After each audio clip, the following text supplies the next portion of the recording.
Cynthia Minkiewicz. I'm the Chair of Population, Family, and Reproductive Health, and I'm really delighted to welcome today's speaker, both for her expertise and also her contributions in many different ways to the university. So Dr. Swenor is the founding director of the Johns Hopkins Disability Health Research Center. And the goal of the center is to really shift our paradigm of thinking about living with a disability to thriving with a disability, research, education, and policy. So the center sits in the School of Nursing, but she also has joint appointments in the School of Medicine and also here in the School of Public Health in the Department of Epidemiology. And I'm particularly thrilled to say that she's also core faculty in the Maternal and Child Health Center of Excellence. And we were just chatting before folks were coming in that she's actually currently working with one or more students in our department on areas of shared interest. She's an alum of our school, having earned her MPH and PhD here, and she did her undergraduate training at Penn State. And her research is really motivated and shaped by a number of personal factors regarding low vision and her experiences. And there are three overlapping areas that she highlights. One is removing barriers to health and economic well-being for people with disabilities. The second is addressing healthcare disparities for the disability community.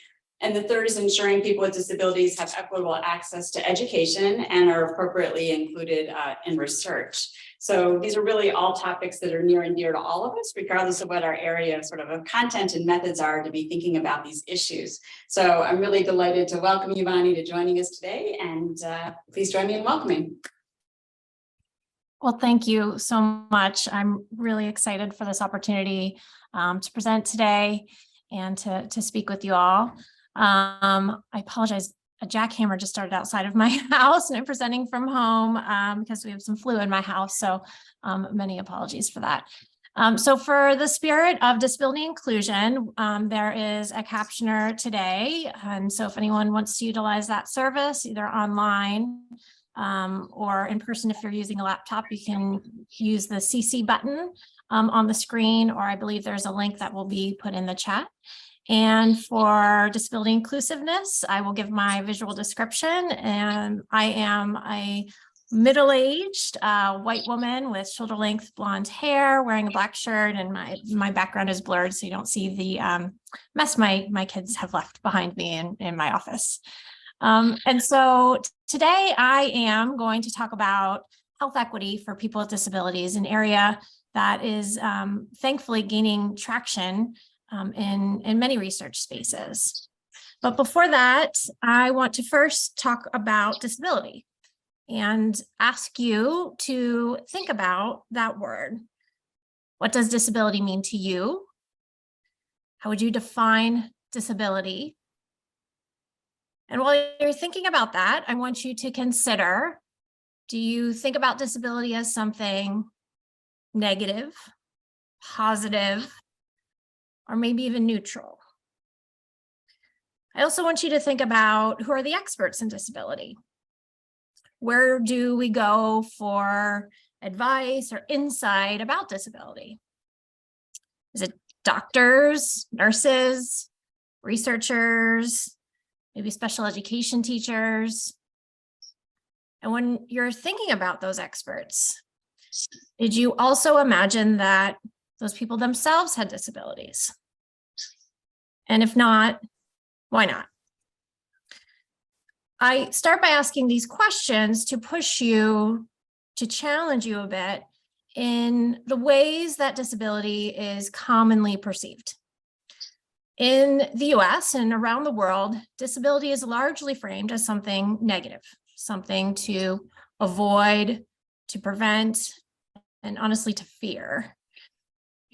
People with disabilities are often viewed as a drain on resources, a group of people that don't contribute very much to society. But the focus of my center's work, the work that I do, is really about asking the question, what if we have that all wrong? What if instead disability isn't the issue? It's the way in which we frame disability that's actually the problem. So in the United States, there are 67 million adults that have a disability. That's 27% of the adult population, or 1 in 4 of us. Around the world, there's 1 billion, or 15% of our population that has a disability. What that means is that disability is the largest minority group in the US and around the world, and that people with disabilities are part of all of our communities. What that also means is that the ways in which we talk about people with disabilities, we include people with disabilities or exclude people with disabilities really matters, because people with disabilities are a significant proportion of our population. It's also important to consider that if we live long enough, almost all of us will become a part of the disability community.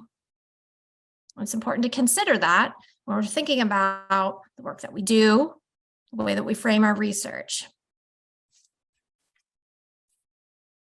The challenge is that historically, disability has been framed in research, in healthcare, education, under what's called a medical model of disability, but there's a shift going on.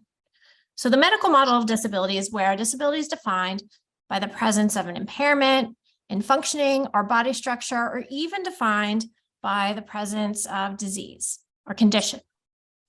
The shift is towards what's called a social model of disability, where disability is really viewed through a social construct, like we view race, ethnicity, gender identity. And this construct considers an individual's identity and their environment when perceiving or conceptualizing disability. The social model of disability is the predominant view in the disability community of how people with disabilities view themselves. But there is this large gap between that view and the ways in which people doing research, people caring for people with disabilities in healthcare settings, view, operationalize, collect data about disability. And we're at a really important time where we are learning and understanding that we need to center our research, our work, the way that we care for people, on the way that the community considers themselves, views themselves. We need to ground our work in the community. But that approach really has not caught on in disability research spaces. This shift in that theoretical framework, or that underpinning of how we define disability, is also cast against this backdrop of the social movements of disability in the United States. So there's been a movement from the disability rights movement to where we are today, which is about disability justice. Disability rights was about equality and got us to important places like the Americans with Disabilities Act, arguably the most important anti-discrimination law in the United States, protecting people with disabilities. It was passed in 1990. But there's been an evolution since then in the community from a place of focusing on equality to one of equity, like we're thinking about in many spaces. And that's part of what disability justice, that social movement, is about. Disability justice also focuses on things like cross-sector collaboration, which I briefly define as the idea that all issues are disability issues and that people with disabilities belong in all places that decisions are being made, and efforts to unify the disability community. So historically, the disability community, like many oppressed groups, has had fractures within itself. And there's efforts to unify the disability community, understand and realize that there are similarities, even though the disability community is diverse, because there's power in working together to drive social change. There's also a very critical focus on intersectionality. The experiences of people with disabilities from intersecting oppressed and marginalized groups is different. We have to acknowledge that and understand that. But additionally, disability is too often not included in intersectional approaches of thinking about equity or other spaces of oppression or exclusion. So as Cynthia indicated in the opening, this work for me is not just professional, it's also personal. What I'm showing on the slide is a picture of escalator stairs in a metro stop in DC. And this is the exact location where my personal journey with disability began. So over 15 years ago, I was walking up those metro steps. I was late to work, and I had a very sudden and unexpected loss of vision. What happened next, I could have never imagined. I was diagnosed with a degenerative retinal disease, and I've continued to lose vision ever since. But at that time, I had sent out my applications to graduate school to Masters of Public Health programs just weeks before. And I honestly, when I realized that my vision loss was permanent and was going to continue into blindness, most likely, that I thought my career was over before it began. It was a very tough time, absolutely changed everything about my life. But I realized that that internalization, that my career was over, my life was over, was a reflection of what society had taught me about disability. That people with disabilities are lesser, that people with disabilities can't. And importantly, I didn't know anyone with a disability in a career like this. It's obviously, this is possible. But what I've realized is when I've shared this story, I think sometimes the message gets a little confused. This is not intended to be an inspirational story. This is certainly not a story intended to be about overcoming anything. The challenges of having a disability are constructs of the structural exclusion of people like me. My disability is part of who I am. Unfortunately, the world is designed to not include people with disabilities, and that's what we have to change. So that's why I founded the center, is even through my graduate education, the perception and the ways that we talked about disability was not matching how my own identity with disability was evolving. And as Cynthia also described in the beginning, the center is really focused on shifting this paradigm from living with a disability, imagining disability as this burden, to thriving with a disability. Now, that's not to say that everyone loves and celebrates their disability. It is a complicated, nuanced relationship. But what it is about is recognizing that there are structural and environmental ways of change that are needed to better include people with disabilities, to get us to a better place of opportunity for the disability community. And that work really hasn't been focused on. And also was described, we focus on research, education, and policy and advocacy. All these things really do need to change and work together to have the impact we're hoping for. And all of this is very centrally focused on inclusion, including people with disabilities in our work as researchers, as partners, in everything that we do. We start with the community and we end with the community. We give our research back to the disability community, and I'll give some examples of that. So one of the primary focuses, especially right now, of our work is about health inequities. People with disabilities face deep and largely unaddressed inequities, including health inequities. So for example, this is a bar graph that's showing the results from a recent report from my center, showing that people with disabilities, a higher percentage, have less than a high school education. A higher percentage of people with disabilities have a household income less than $25,000 a year. And a higher percentage of people with disabilities, as compared to people without disabilities, are more likely to be unemployed. When you look at these data through an intersectional lens, which is critical, you also understand some important differences. And on this slide, that's exactly what we're doing. We're looking at the intersection of disability with race and ethnicity. And individuals that are Hispanic and disabled have the highest percentage of achieving less than a high school education and having a household income of less than $25,000 per year. But individuals who are Black, non-Hispanic, and disabled have the highest percentage of being unemployed. All of this matters. The experience of individuals is certainly multidimensional and intersectional. And I really share this because the picture of disability, the including aspects of disability when we're thinking about things like structural racism, is a critical dimension of getting us to a place of equity, of healthcare equity, but is too often not included and not considered as part of that picture.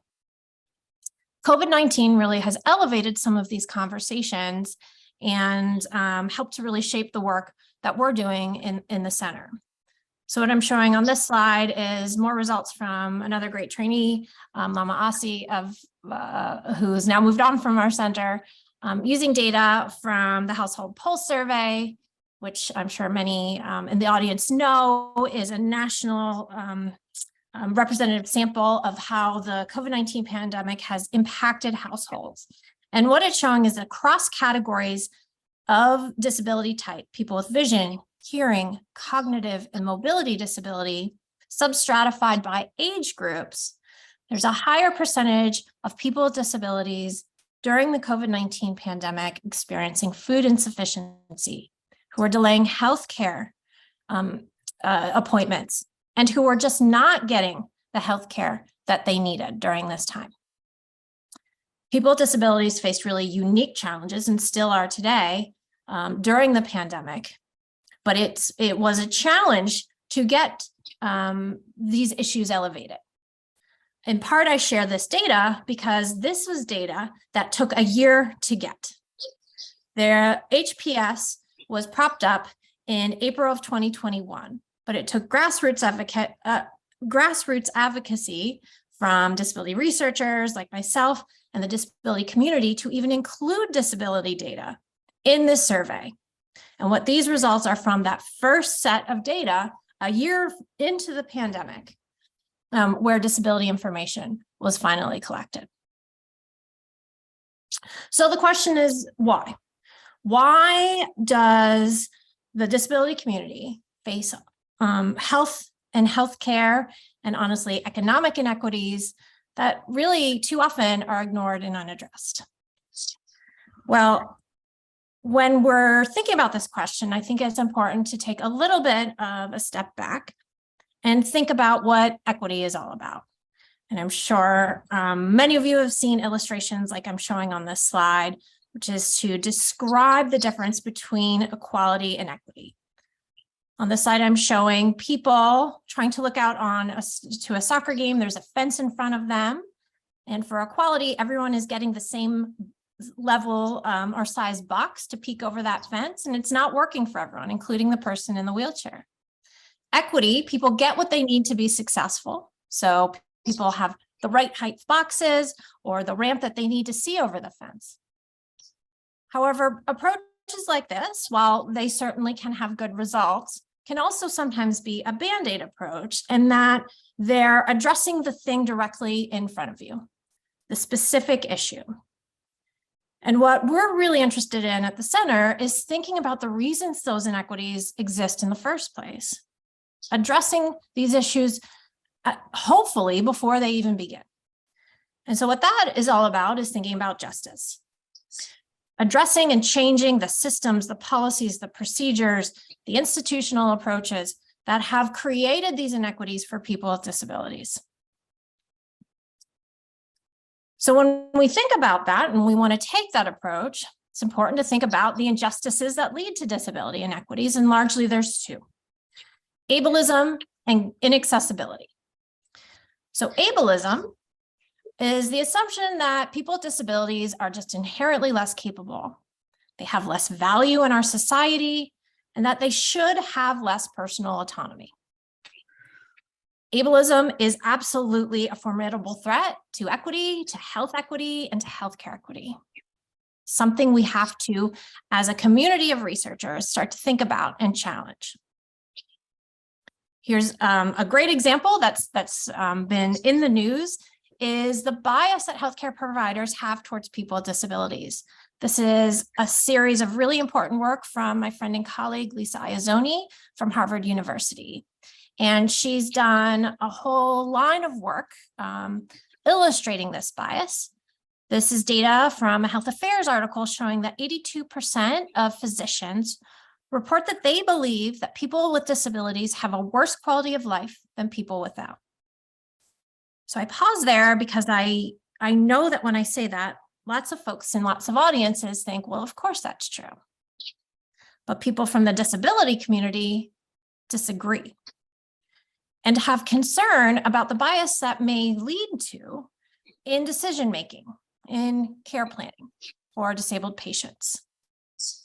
Importantly, only 40% of physicians have indicated that they're confident with their ability to care for patients with disabilities with the same level of quality as their patients without disabilities. And about 57% agreed that they would welcome patients with disabilities into their practices. So Dr. Iazzoni states in her paper that our study underscores that many physicians perceive worse quality of life for people with disability. This work was very recently highlighted in an amazing New York Times article. I'm showing the cover of that article and a great picture of Lisa, who herself has a disability as a wheelchair user. And it's illustrating some of the qualitative work that she did with her colleagues that went along with that quantitative work. And in this New York Times article, she also described that qualitative work where she had discussions with some of the physicians about their biases and said, some doctors said their office scales could not accommodate wheelchairs. So they told patients to go to a supermarket, a grain elevator, a cattle processing plant, or a zoo to be weighed. So my center has a podcast, I'll talk about that at the end, called Included. And we had an interview with Lisa about this work. She shared the stories of these conversations, and they are startling, to be honest. In her perception, in her conversations, is not only were patients told to go be weighed at a zoo or a cattle processing plant, but oftentimes there was a perception that there was nothing wrong with that. And that, to many of us from the disability community, should be a moment, honestly, to sound an alarm, that we've got to do better. We need to reframe the way we are approaching this work to challenge some of these unfortunately negative norms and think about the ways that research can shift that. The other source of injustice that it's important to consider is accessibility or inaccessibility. That includes barriers to information, interaction, services, programs, facilities, environments for people with disabilities. Often it's just viewed as a physical space or maybe an online space, but it's really any space. Access, the opposite of being inaccessible, is defined as needing to be equally effective and integrated and of equivalent ease of use as for people without disabilities. And it's that last part that tends to be ignored. So if there is an approach or a tool or an accommodation that would help someone like me conduct a task, but it takes me 5 times as long as someone without a disability, that's not accessible. We need to strive for that equivalent ease of use to make sure that people with disabilities aren't paying this extra time burden and task that actually leads to exclusion. The other aspect of accessibility that often is ignored is that this is something that's all of our responsibility in society. I describe this as too often accessibility is viewed as something that's sort of a not in my backyard approach. That's something that people with disabilities need to worry about, or people who really focus on accessibility, like disability services, need to think about. But that's wrong. Accessibility is a human right, but it takes all of society to make our spaces, our interactions, our research accessible. And certainly to get to there, we need to educate, learn, and think about accessibility in all the things that we do. And I acknowledge that's a sea change from where we are today. This was elevated during COVID-19. There's a lot of conversations around access to COVID-19 vaccines, lots of discussions around barriers to signing on online for lots of groups of people, but particularly people with disabilities, people who are blind, have vision impairments, people like me. And there was a lot of news articles about this. So my center worked with some colleagues across the country with support from the American Association of People with Disabilities to prop up COVID-19 vaccine dashboard for people with disabilities, certainly not to be confused with our famous Hopkins COVID-19 dashboard. And what we did is we scooped data from health department websites across all 50 states, DC, and 5 US territories. We updated this information weekly, and we prioritized the accessibility of the information we were sharing. So what information were we sharing? Well, we assessed the accessibility of COVID-19 vaccine information sites and registration sites at state public health departments.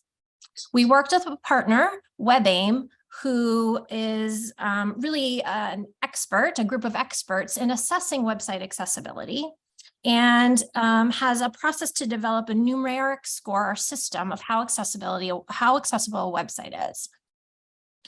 And from this, we were assessing how accessible signing up and getting information about COVID vaccines for people across states. And we found wide variation. We recently published the results from this work, and we wrote our results underscore the addressable yet persistent inequities in the pandemic response for the disability community. In addition, our dashboard also focused on how people with disabilities were being prioritized for COVID-19 vaccine. This was a challenge and a barrier that we were hearing a lot about from the disability community. And quite honestly, one of our amazing undergraduates, Sabrina Epstein, had a personal experience with this, with trying to get her grandfather registered for vaccine in Texas when he was not eligible, but would have been eligible had he lived in Maryland. And she wanted to do something to call attention to this fact. So each week we were tracking data on when people with across 5 different categories that would impact or identify people with disabilities when they were being prioritized for vaccine access. And it was individuals who lived in long-term care or nursing homes, people that were living in other congregate care settings, people with chronic conditions, caregivers, which is important, and other additional groups. There was a group that some states were defining people with disabilities across other dimensions and planes. And so it was a bit of a catch-all group for that component. And on our dashboard, we were showing when and where people across those 5 groups had access to vaccine. Now, this was early in the vaccine rollout, so opportunities were scarce. We showed this data in multiple ways to enhance accessibility. We allowed people to download this data and to utilize this data in any way in which they thought would be valuable. And to our surprise, this dashboard got more traction than I think we could have imagined. So we launched this dashboard in February 8th of 2021. We sunsetted the prioritization dashboard on April 21st when vaccine access was wide open to everyone. And we concluded the accessibility dashboard on May 19th, where we really saw a trend of a lot of those state vaccine websites become much more accessible. But within the first 24 hours of us launching, the National Council on Disability, which advises the President and Congress on disability issues, cited our dashboard in a petition to the National Governors Association, calling for improvements in the ways in which people with disabilities were being prioritized. Our dashboard has been cited by many local, state, and national advocacy groups, and at its peak, we had over 2,000 visits per day. So I share this. We had a lot of interesting press and great press about it, and that was not expected. I guess I'll also share that we were asked to share the results of our dashboard and our methodology with the COVID-19 Health Equity Task Force that was called by the Biden-Harris administration. So I share this as an example of how we are trying to approach tackling those two injustices, the inaccessibility and the ableism, and the ways in which we're trying to center this work on the disability community. We learned a lot from this approach of COVID-19, of putting up this COVID-19 dashboard by listening to the community of what they were telling us was the most important and pressing needs, trying to put data behind those needs to support evidence to drive change. And importantly, taking that data and that evidence, making it accessible and giving it back to the community. We watched how the advocates and the activists used that information to demand change where they were living locally at state and even national levels. It's not something we fully imagined would happen, but was amazing to witness. So from this, the center's mission has really evolved and shifted and changed a little bit. We learned a lot over COVID-19. So we now are really focused on the science and justice-based approach, is how we describe it. We're focusing on filling disability data gaps. So what I just described as scrambling to find data in the moment of COVID-19 or the extended moments of COVID-19 are because information on disability is hard to come by. Disability is not collected in the same ways, in the same places we're collecting information on race, ethnicity, age, and gender identity. By not collecting that data, it removes the opportunities to identify inequities, to track the impact of policies and strategies to close those gaps. And it really sort of just erases people with disabilities from these conversations. So we're trying to advocate for better disability data collection and building data infrastructures like I just described to change that. We're focused on addressing barriers to health equity. That's all about tackling those injustices that I just described. I'll talk a little bit more briefly about some of that work. And we're very focused on the next generation of disability researchers. This is a focus of a field that is emerging, but there's not a lot of researchers yet who are at this intersection, who work with the community of people with disabilities, who understand disability justice and are focused on health equity.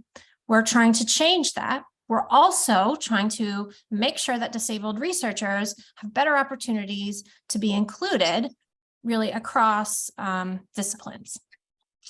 And the last strategic goal of the center is perhaps the most important, is partnering with the disability community. As I just described in our COVID-19 dashboard, that has been a constant source of centering of our work. We have established and work hard to maintain relationships with disability activists and advocacy groups, with community members, with individuals that honestly haven't had the same opportunities to be in places like this historically. And we are committed to, as I described, giving the data back to this community. We really believe the community owns the data, and to make sure that it's accessible to them. So one of our primary focuses is, as I indicated, starting with these gaps on disability data.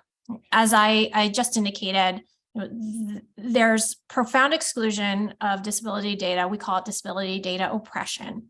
That has really limited a lot of this work. And the focus of the center almost always starts in that space of disability data. What are the gaps? How can we fill them? How can we advocate for better disability data?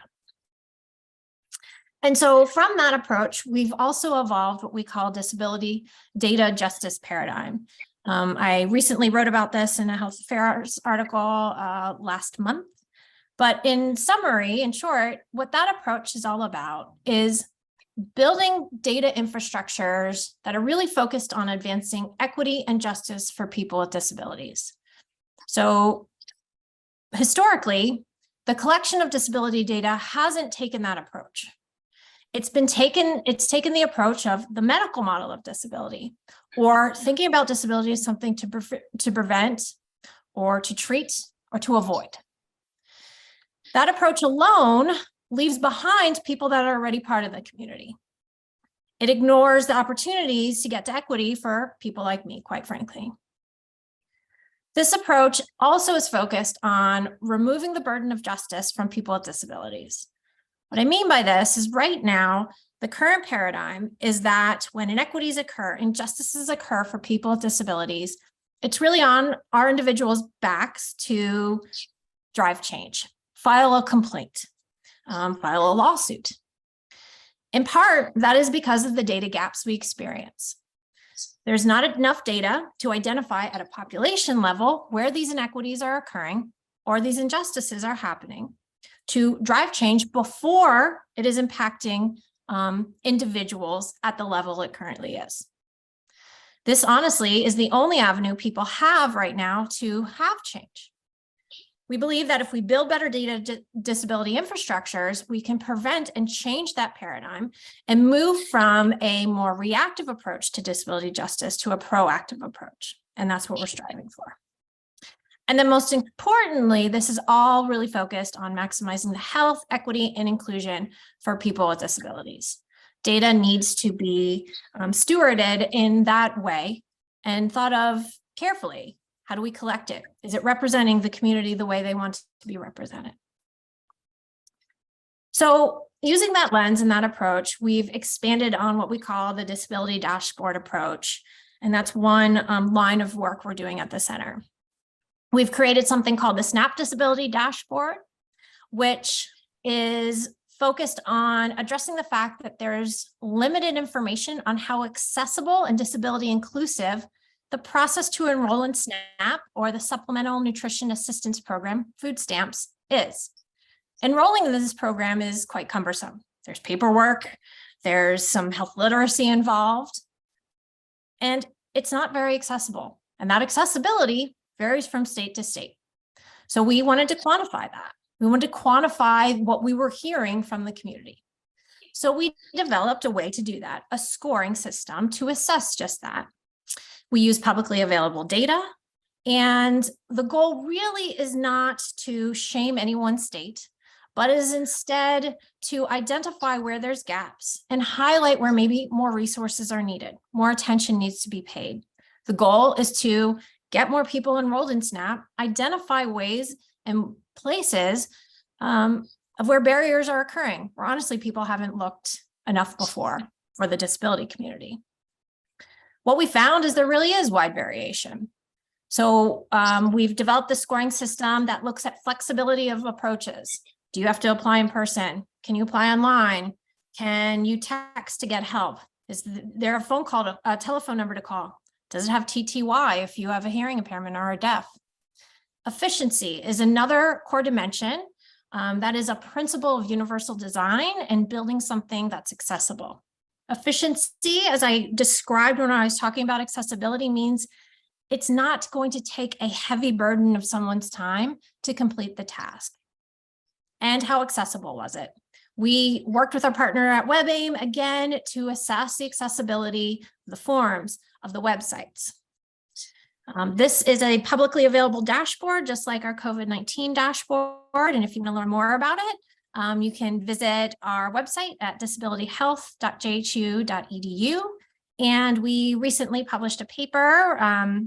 Laura Samuel, my colleague at School of Nursing, led the way on this, and you can read more about our methodology there. We additionally have another dashboard that's really focused on getting more trainees in the pathway of doing this work. So this is our university disability dashboard. Too often, learners, students with disabilities in higher education get siphoned out. And there's really limited data to compare and contrast what institutions are doing that's working and what's not working. So we, again, developed a scoring system to assess how accessible and disability inclusive higher ed institutions are. Again, the goal is to drive change, not to shame, and to identify where institutions could focus and to determine where gaps are happening. So for this work, we focused on different categories. We focus specifically on the top 50 universities based on NIH funding.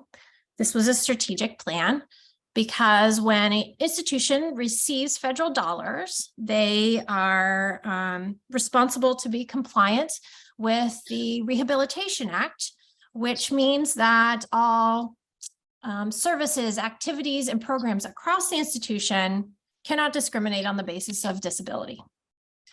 So with that in mind, we thought we had a little more teeth for some of the data. We examined the accessibility of the registration websites the admission websites of institutions, of those 50 institutions, the landing pages, again, partnering with our colleagues at WebAIM. We looked at things called public image or data. So our institutions publishing along with other data of the diversity of their population of students, staff, and faculty, disability stats. I'll give you the cliff notes here. No schools are doing this, which is unfortunate. How forthcoming are they with their accommodation processes? How welcoming in language are they? And there's some guidance that we followed on this to make it more objective. And do they have best practices on when things go wrong? On how do you file a grievance process for students requesting disability services or when they're facing potential discrimination? So we scored institutions, and unfortunately, the majority of schools that we scored did not score well. I'm showing that bar graph on this slide. Only 3 of the 50 schools got an A, the majority, 16, got a D, and 14 failed. To be honest, this was no surprise to us, those that have experienced higher education.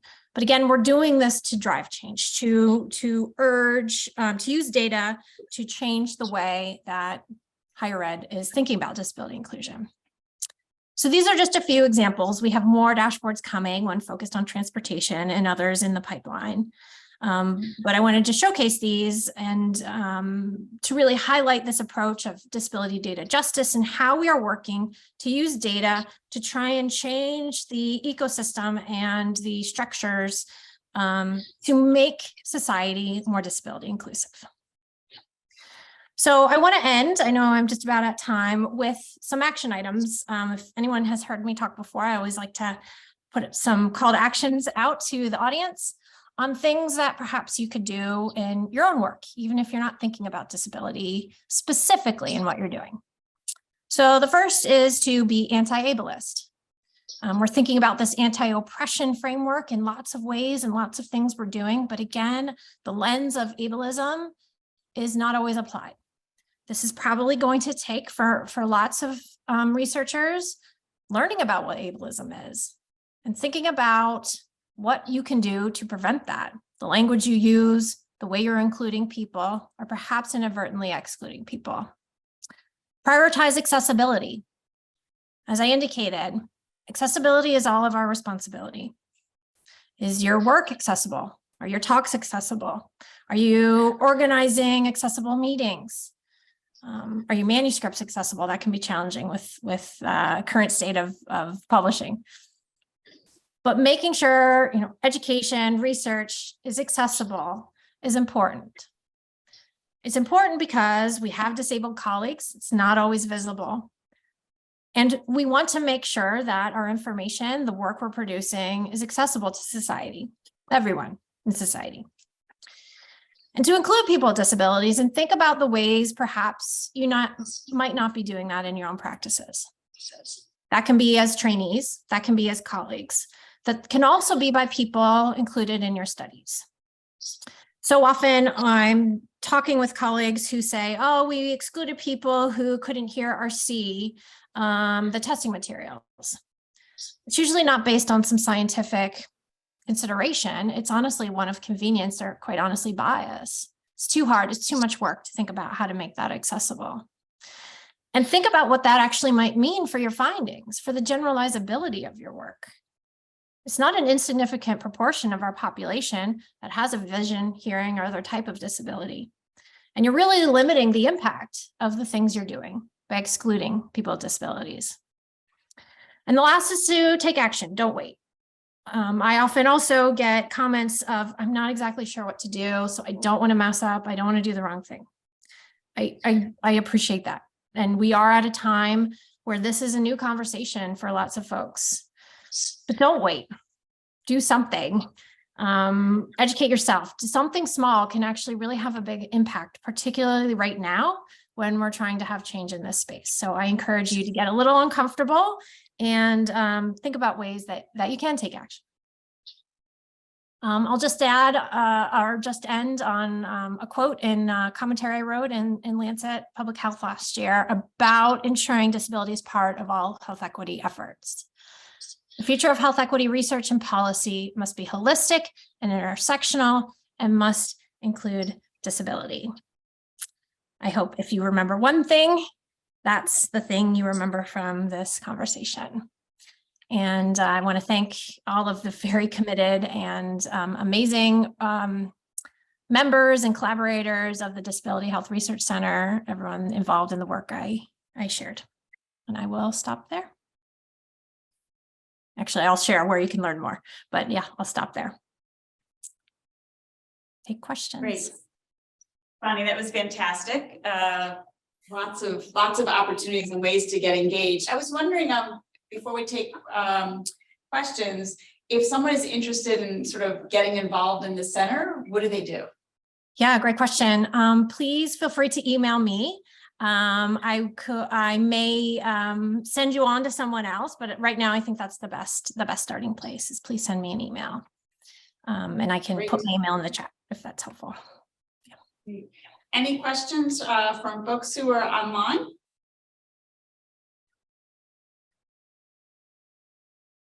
Or folks in the room? Susan. Thank you so much for this presentation.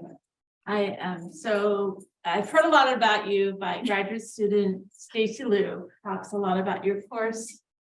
And my question is actually something that I'm working with is we're funded by the U.S. Department of Agriculture for a WIC program, and our website and our materials must be 508 compliant. The thing that I wonder about is 508 does not seem to address or be accessible to everyone. And what do you think, what's the best way for us to actually assess our materials for that? Yeah, thank you. First of all, thank you for the nice comments. And this is such a great question. Thank you for asking this question. Such an important question. So you're correct. You know, the law, meeting the law, the compliance is the basement. It is not the ceiling, and it does not mean you are creating an inclusive environment. It means you're not breaking the law. And we've got to shift this conversation from moving past compliance alone. So thank you so much for asking this question. You're exactly right. Meeting those tenets of 508, you're missing the mark in lots of ways. So how do you make change? I wish I had a super simple checklist for you to follow. I think it depends on what you're doing. Sometimes there are checklists, but I'll give you an example of what we did when we were assessing the SNAP website, for example. So our colleagues at WebAIM not only assessed with their established analysis of how accessible the website is, but they also did practical testing. So they had users actually interact with the website, people with different types of disabilities using, you know, a standardized scoring sheet, scoring methodology. And that is, you know, a critical dimension that there's great work now coming out about how accessible websites are, but they often don't include that component. That's important. It's not just a number, but it's also, is it actually usable by human beings? So I say all of that because I think in making sure it's more than 508 compliant, what it's going to take is to actually work with the disability community to get to understand, you know, what are some ways to make sure it's reaching the populations that it needs to reach, which is the most important thing. There certainly are best practices to follow, principles of universal design, things like, the efficiency dimension that I talked about, which isn't always baked into making sure it's 508 compliant. So again, I wish I had a super simple go here and do this approach, but what it's honestly going to take is to work with an expert and or the disability community. But I argue it's so important, and thank you for asking this question. It tells me you're already ahead of the game and thinking about it. Great, thanks. We have 2 questions in the chat. The first one is from Stacy Liu, who comments, amazing as usual. And then the question is, do you know of any efforts to coordinate disability researchers and or disabled researchers across higher ed institutions in the US or even globally? Yeah, thank you, Stacy. There are, and we need to do a better job. There are a number of, I'd say, describe as almost grassroots organizations. Disabled in STEM is a great group, and a number of other groups that have organized to bring people with disabilities in higher education together. I think the barrier remains is there's not a lot of funding or support for these groups. And there are not a lot of venues to bring those groups together. There's discussions in certain places to try and change that, but I think it is going to take, in my view, a leading organization, professional STEM organization, to really support and shepherd that to make a big change. I think it's needed. Too often I get calls of, well, we can't find any of the disabled researchers, so what are we going to do? And I think, you and I both know that's not true. It's just elevating these disabled scholars and making sure that they're included. And just like, every other scholar from underrepresented groups, it's it can be a struggle to make sure that's happening. But it's a really important point. I think that forming a community is a first step really to driving change, and I hope it continues. Rashida, I don't know if you're in a place where you can come off mute to ask your question, or if you prefer I read it.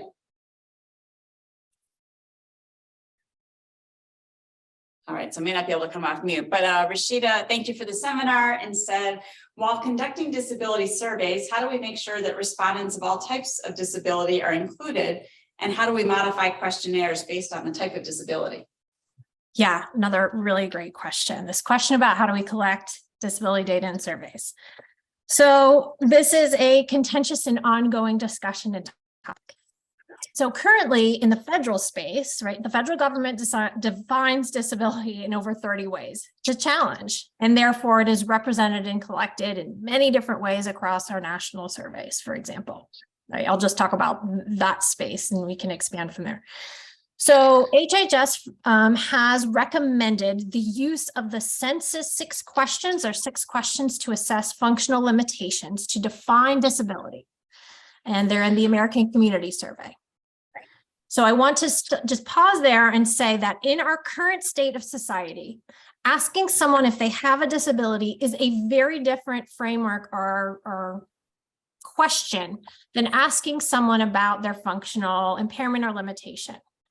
We are at a time and a place where disability remains so stigmatized that if you ask someone if they have a disability, you are asking about disability identity, which is an overlapping, but not perfectly overlapping concept with asking someone to identify if they have a functional limitation or impairment, which would identify someone in a disability category.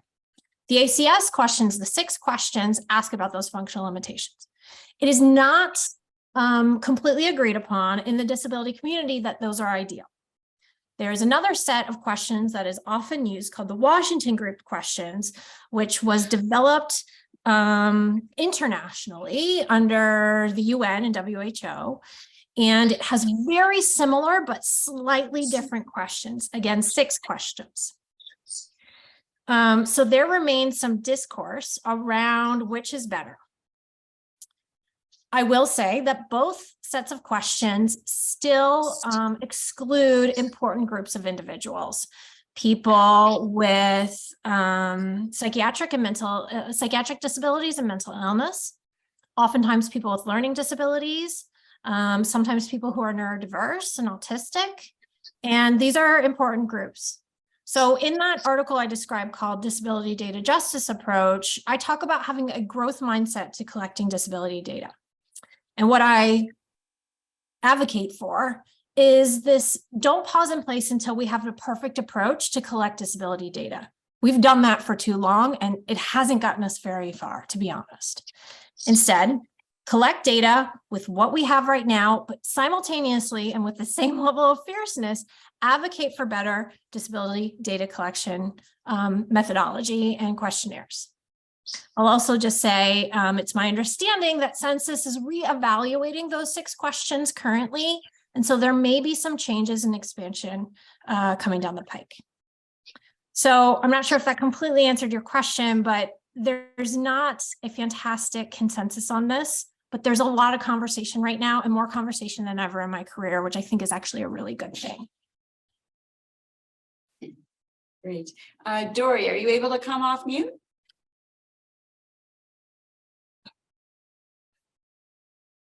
So Dory had a specific question about whether or not the center conducts research or develops dashboards on institutional care and addresses inequities in these settings. And then what's the center's general stance on these care facilities as an option for individuals with disabilities? Yeah, that's a really good question. We have not developed dashboards on that. If you're so interested, contact me. It's something that is certainly very important. This is another area of discourse in the community. I think the disability, well, I know the disability justice and community focus is to support people to stay in the community. There's a lot of barriers and challenges to that. I also think we should honor people that don't want to make that choice, but we need to make sure there's safe and equitable spaces for them to make those decisions, but making sure it's their decision and there's autonomy in those decisions. To ensure that people can stay and remain in the community means we've got to tackle those structural issues and barriers that prevent people from remaining in community. Things like home and community-based services, things like not paying care providers, the gaps in personal care assistance, and the underpaying and devaluing of that community of care providers. And some challenges around family caregiving, which could be a full-blown conversation, the way that's both framed and the way that we think about that and include, caregivers in general. There's a lot to address, I think, and unpack there. But so I guess the stance of the center is that I would say, I think there's discourse even in the center about it, which is welcome. But I personally believe that the disability community is advocating strongly for people to remain in the community. But for that to happen, we've got to tackle these structural and societal barriers to really make that safe and an equitable approach. Thanks. We have time for one more question, and we're going to try to get you off of mute, Serena. Sounds great. Can you all hear me? Yes. Wonderful. So thank you so much for giving such an interesting and honestly unique presentation. I've never seen anything like this. I have some questions about shifting the research paradigm away from the medical model towards the social model of disability. I'm early on in my career and I'm connected to a lot of disabled communities in my personal life. But sometimes I notice a discrepancy between the orientation of the research clinicians that I work with and the lived reality of the disabled people that I know and that I interact with. Given the fact that I don't have a lot of experience in the field, how can I introduce the social model to my colleagues, and how can I, from my position, reorient our research focuses and our research priorities away from medicalizing these conditions and towards looking at well-being within these groups of people? And I guess to clarify, I'm interested in this question as it relates to all disabilities, but also in particular, neurodevelopmental disabilities. Thank you. Yeah, well, thank you. Great question. And I'm so happy to know you're out there doing this work and pushing for this. It's tough, right? I think this is, I just want to honor that, right? I I don't have some magic advice here. I'll be honest. This is what I spend 99.9% of my day doing, is trying to still convince people to review, to reflect upon how they view disability. I constantly tell myself that, my colleagues at Carey Business School in business tell me that a new concept, it takes 7 times for it to really sink in, right? And I might be the first time that someone is hearing this concept, and I'm going to have to come back 6 more times for it to stick, if I'm lucky. So I say all of that because I just want you to recognize this is a long game here. And it's unfortunately does often take a lot of effort and work. Don't do it alone. Contact me, contact the center. And I think there's strategies to help, drive change in your local space, shifting the language that you use when you write about disability, even just having discussions like this. Sometimes it's honestly just never been discussed in this way. Bringing people from the community in, activists, advocates who just haven't had the opportunities to be in spaces like this to talk about how they view themselves doesn't happen enough. And I think is important. I think we have to have some hard conversations right now about disability, like we are for other groups, why we have the beliefs we have, the history of the work, the harm that it potentially has, and bring in those individuals in those spaces, in a safe way to drive change. So I think that there's a few approaches to take, but, I think that anything you can do to shift the needle, even if it's the language you use, if you make track changes in that paper to reframe disability from this awful, terrible thing and take out the word burden, right? And reframe it, could actually go further than you can imagine. But appreciate what you're doing. Thanks so much, Bonnie. I'm mindful of the time. We have time for one more question. Anyone in the room have a question? Thank you so much. This was a really excellent talk. I would say that the past few years have really highlighted for me personally how the disabled community is systematically excluded from decisions that are made at the federal and local level regarding kind of the pandemic response. And I was wondering, on Twitter, I've seen a lot of discourse around mask mandates and the lifting of mask mandates and everything that happened around that. And I was just wondering if you could comment a little bit on the past couple of years and how that's played out, and maybe in any way if your center is involved in that. Yeah, it's a great question, a big question, admittedly. So I'll kind of start from the back end. Is my center involved in that? Yes, absolutely. I'm privileged enough to have opportunities to be in federal spaces, to have some of these conversations and work with and listen closely to the advocates that are probably, saying these things that perhaps you're interacting with on Twitter. These conversations around mask mandate, I think, in my view, are reflections of this gap of exactly what you're saying. People with disabilities, are the ways in which we need to be included, oftentimes takes a view that we are valuable and that change, and the infrastructure and the societal shift around inclusion requires everyone to participate. It's not just on the back of the person with the disability. I think that's sort of like the central conversation point. So the mask mandates, for people that are immunocompromised, even people who are blind, and I'll give a specific example about that, and other types of disabilities, is not, just about, it's about everyone in the population. And the idea that's being discussed most is when you center on those most impacted, those most vulnerable, you have the biggest impact. There's certainly discourse and lots of conversation about this. And the disability community is making a point that there is still a hierarchy to human life, right? The goal of equity is to remove that hierarchy. We are trying to do that across several planes and for several groups. But for some reason, as a society, we're still very okay with assigning hierarchy to life that puts disabled people at the bottom. And at essence, this mass mandate conversation, all these conversations in COVID-19 are challenging that. Our lives are just as valuable. And we know that still is a radical conversation point. How can you say that a quadriplegic has the exact same quality of life as someone without a disability, right? I think lots of people still call that into question, but the community is calling that into question. And I give that example because there's a case that someone experienced bias in a healthcare setting, a quadriplegic in receiving care.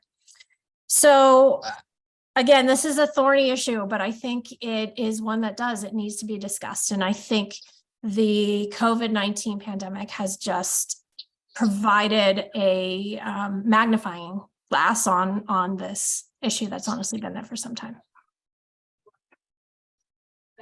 So we're just about out of time, but I really want to thank you for just a really enlightening and sobering conversation. Although I think that if you're one of the influencers, like it's not going to take 7 tries. So I respect your caring colleague, but I think we could probably knock it down to 5. But really want to thank you, Bonnie, for joining us, and please join me in a round of applause. Thank you so much. I'm really happy for this chance to talk to y'all. Thanks for the great questions.